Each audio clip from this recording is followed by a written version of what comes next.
What's going on, everybody? C4 here, and today we're going to be looking at the top 10 cornerbacks that are going to be available for you guys to play at release in Madden 19 based upon their official ratings. As you go through these ratings, we may get upset, we may get happy, we may be disappointed, but we will experience every single emotion on the scale as we break down the best cornerbacks that are going to be on the official rosters for Madden 19. And at the very end, we'll talk about a couple honorable mentions, some notable players that didn't crack the top 10.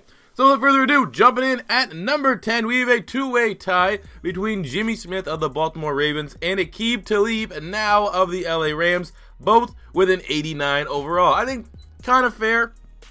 Jimmy Smith had a really good season, but of course had some, PED, I think it was, issues, so maybe that should affect his rating a little bit. Aqib Talib definitely had a down year last year with the Denver Broncos. Again, can just refer to the game that they got absolutely embarrassed by the Philadelphia Eagles. He was terrible. So, he is getting up there in age a little bit, slightly losing a step, but I know a lot of LA Ram fans are hoping that he can kind of help coach Marcus Peters to be even better than what he's already been. And, both those guys, 89, some slight debate, but overall, nothing too outrageous there. Go to number 9, it's going to be Richard Sherman of the San Francisco 49ers. Yes, that sounds as weird as me to say than it is for you guys to hear it. He got a 90 overall. He has 88 speed, 92 zone coverage, 88 man, and 94 pursuit. So for those Ultimate Team guys, the 92 zone is not a thing anymore. I think it was 91 or 92. Basically, that's what a player needed to be for them to get like the best animations and just to feel better. And I already said this year they've removed that, and it's going to be like a 99 is what you need to be like completely unstoppable. But that really affected the franchise mode community, or I think the quick player, the play now community. But either way, those aren't bad stats for Richard Sherman. He's never going to have a blazing speed. I think the fact that he's still holding up that well, when maybe his play doesn't necessarily dictate a 90 overall, you should be satisfied, especially if you're a 49er fan. Now I'm a fan of Richard Sherman. I know he's kind of you either like him or you hate him. I think he's good. I think he's still pretty good, and I think it will work out for the 49ers long run.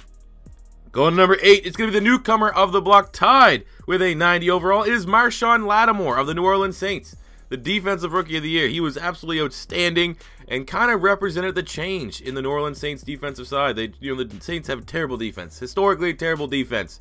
And, well, not historic. Like the last time they had a good defense was like in the 80s when they had like Sam Mills and stuff.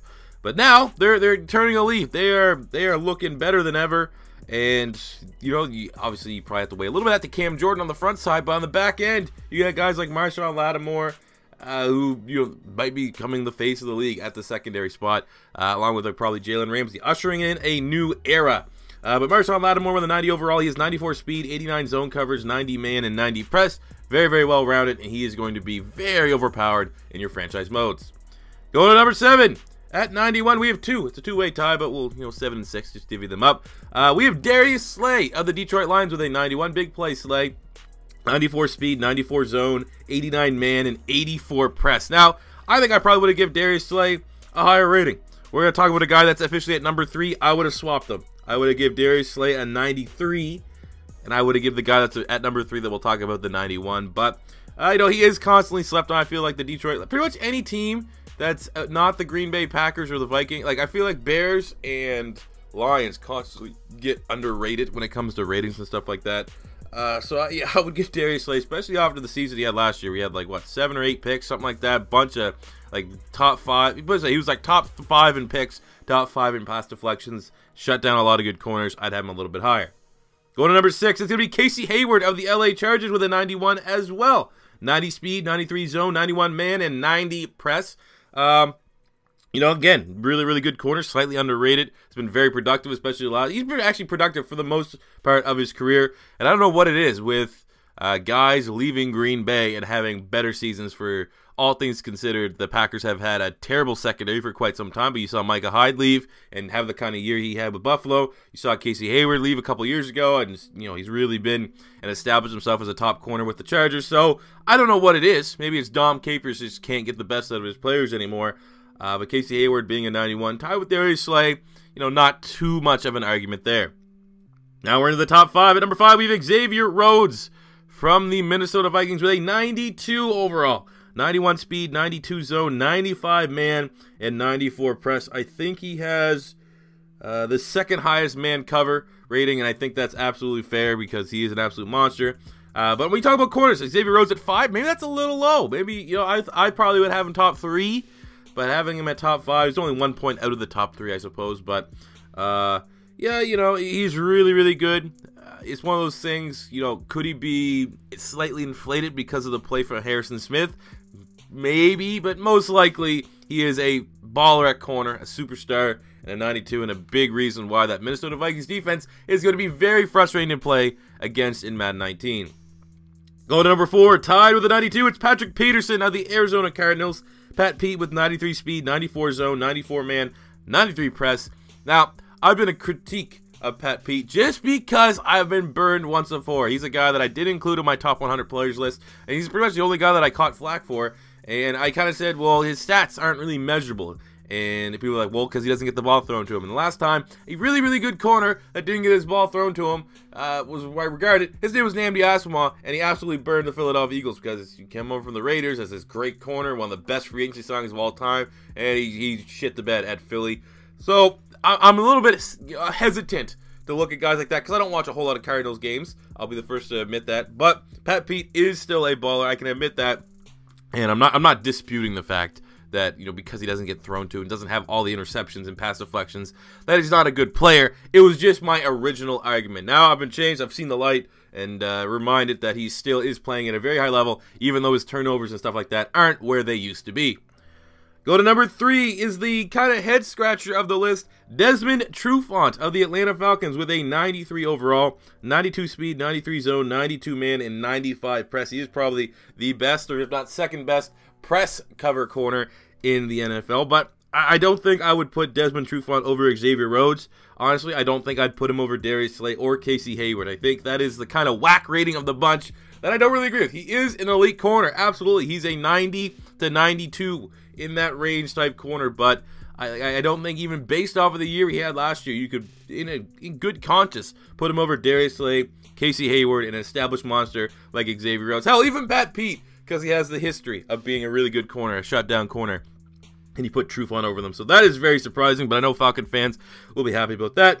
And then the top 2, probably not much of a surprise to many. First up at 2, we have AJ Bouye of the Jacksonville Jaguars with a 94 overall, 89 speed, 95 zone, 95 man, and 93 press.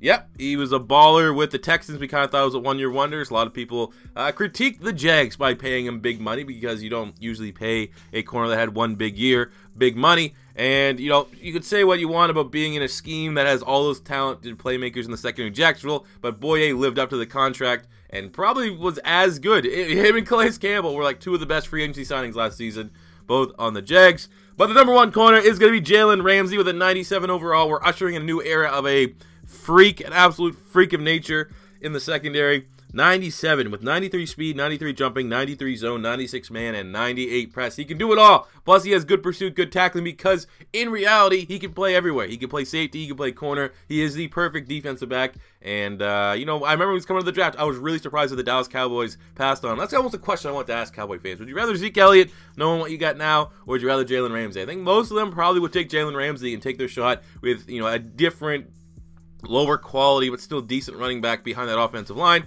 But that's for another day.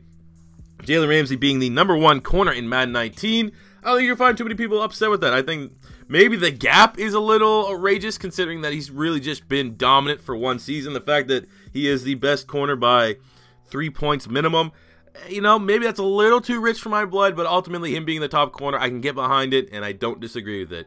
So that is the official top 10. Here are a couple honorable mentions. We got Tre'Davious White of the Buffalo Bills with an 88. Josh Norman got an 87. Marcus Peters got an 87. Ronald Darby and the Eagles got an 86. I think that's slightly generous. I know he was battling an injury last year, which helped the inconsistent play, maybe like an excuse for it. But 86, that's a little rich for Ronald Darby. Jalen Mills got an 81. That's about fair. Denzel Ward, we already saw him. He got an 80. Here's an interesting one, though, because a lot of the rookie ratings, no one's been able to find him. Minkah Fitzpatrick is classified as a corner on the Miami Dolphins, even though everyone is pretty much certain that he's going to play safety. He's a 79 overall. You know, he very well could play corner, though. I think the Dolphins have the luxury of being able to move him around and find the best fit. So those are 2 highlighting rookies. So there you go, guys. Those are the top 10 corners and a couple others for Madden 19. Do you agree or disagree with the ratings or anything I said? Let me know in the comment section below. As always, if it's your first time stopping by, don't be afraid to hit that subscribe button. And until next time, it's C4 saying peace